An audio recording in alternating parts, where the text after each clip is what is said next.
so I take that very seriously, and I spend 23 hours a day preparing for that 1 hour. And so, yeah, it's a burden because everything else revolves around that 1 hour. So talk about an athlete, training for the Olympics. When we're on tour, it's about that 1 hour, every single aspect of your life. So, yeah, it becomes a burden because what do I do outside of that hour? And then on the days I'm not performing, Chris, around 9 o'clock, I'm fidgety. I'm used to being around people in a crowd and doing a meet and greet. And if I'm not, then what am I to do? So when I went away for 42 days, for the first 2 weeks, I sort of wandered aimlessly like, okay, I guess I'm going to have to use my mind. I'm going to have to do something else. The phone's not ringing. The fax isn't coming. There's no hair appointment or wardrobe fitting or interview with Chris or everything I do when I do what I do. So, yeah, it's pretty heavy. But I also am learning that I don't have to sing to be worthy, which I wasn't really sure of that. How old are you? You're my age. I'll be 43 in May. I am just now realizing that. So some people, I don't know that they ever get it. There are some artists out there who are 50, 60, 70 years of age, and they're still trying to find out who they are when they're not. What's that thing about it's not what I do that is my identity. It's who I am, which is a child of God, not a chick singer. Well, let's take it a step further. In an actor's world, they can separate from the character. I can't. What you hear and see me do is who I am.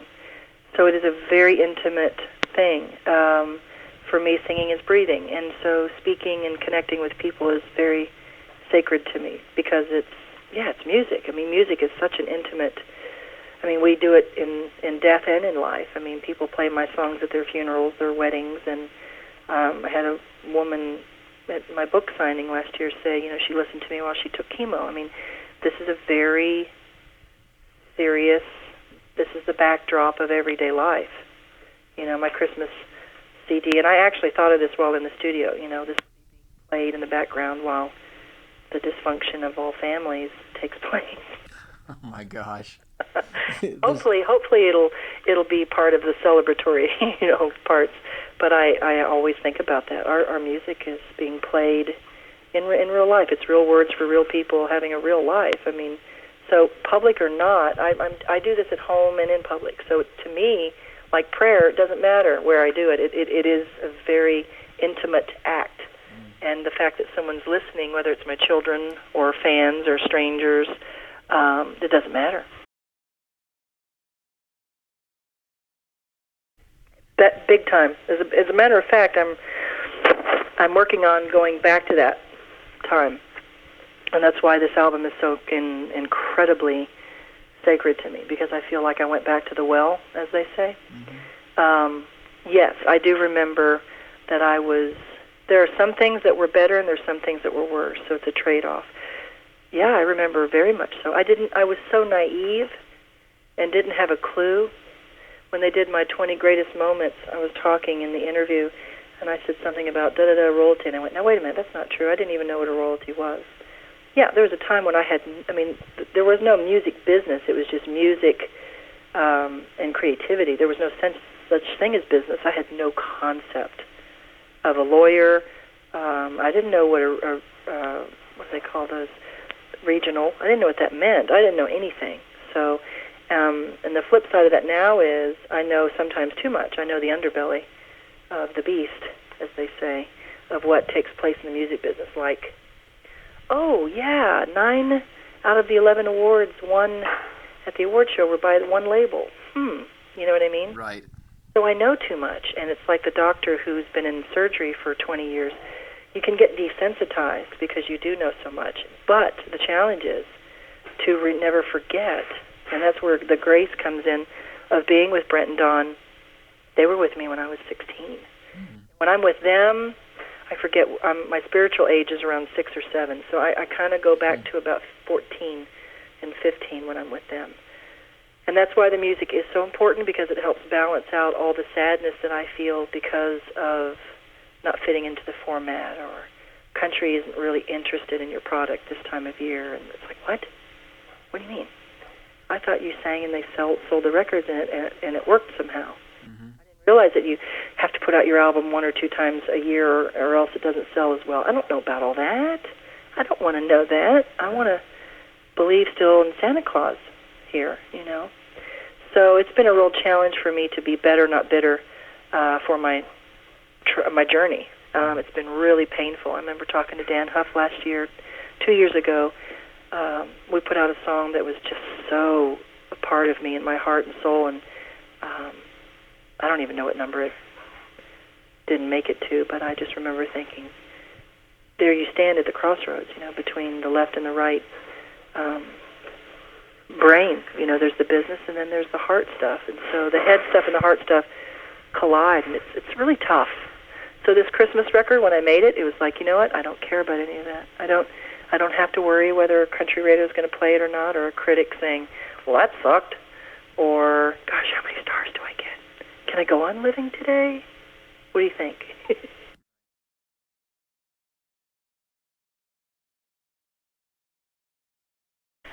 When you said I can't control, see, that doesn't work for me. What I thought I could do is change people's minds. I could control. I actually got into a place, and I think it comes from being a survivor of so many things, of people leaving and abandoning and, you know, friendships coming and going and just all the things you learn in business. I really thought I could change people's minds, and I would keep going. It's like the girlfriend who wants to change, or the girl who wants to change the guy's mind to ask her out again. She'll do anything, you know, to change his mind about dating her, and I kind of felt that way most of my career. Maybe I could get that country regional guy to take me to that station, and maybe they will play my record. That's what I lived in. That was the reality I woke up in every day.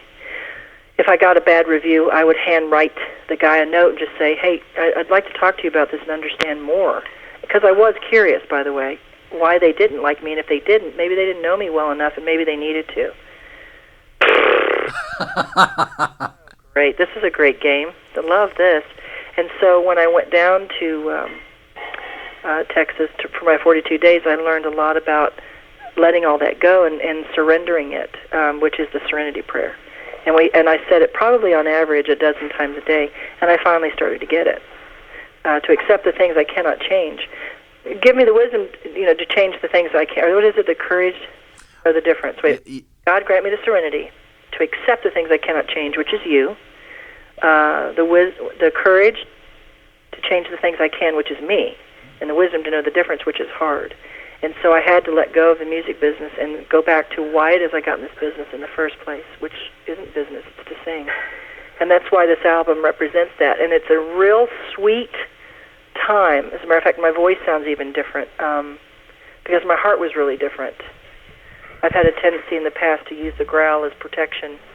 It's like marching through the war, you know. Mm-hmm. Marching through Music Row is really tough sometimes because you have to be strong and tough skin. And that growl has been very present in my music for a lot of reasons. Well, that's the message that we've sent to people, which is a big, fat, hairy lie. I don't know about you, but I've stood in a room with women in their 60s who have just been dropped by a label, who are probably top 10, I won't use names, but legends come to mind.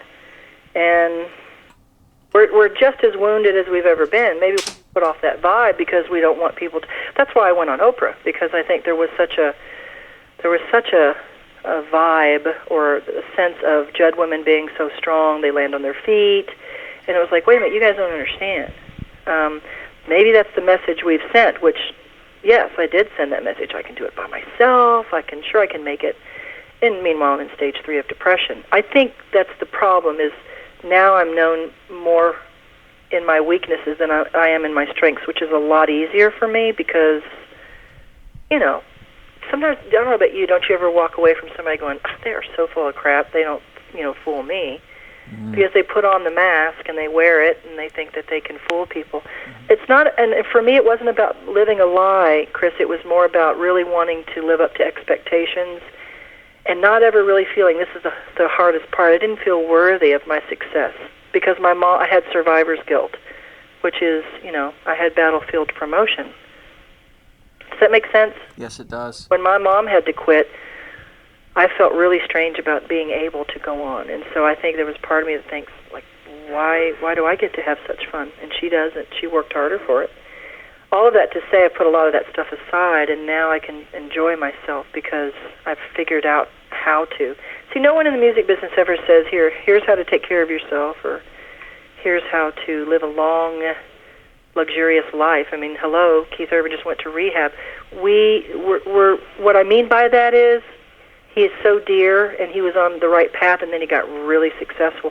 What I'm saying is success takes you away from your authenticity. It just does. It takes us away from the truth sometimes, which is, that's not who you are.